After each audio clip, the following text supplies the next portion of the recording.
Hello, good day to everyone. On this ride, I will be impersonating one of my idols, solo trail riding. Her name is Ichi Boots, and now I will be called Ichi Lonlon.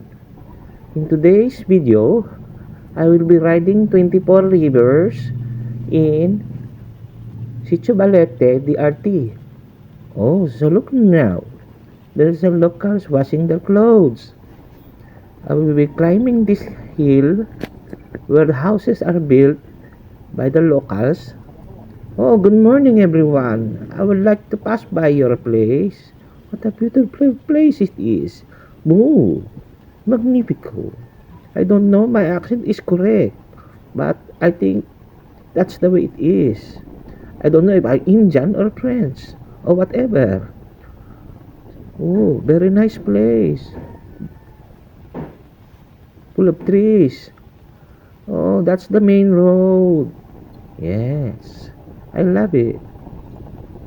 For today's video, what can you say? I can say everything. I'm riding my Royal Enfield Himalayan 411cc. Ooh, very nice suspension. It's built like a tank, slow like a tank, heavy as a tank. That's why it's built like a tank, I think. Yes, there's mud pits everywhere.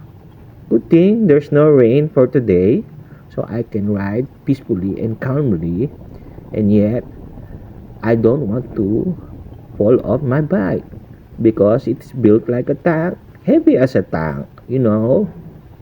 That's how you do it. You have to calculate your risk.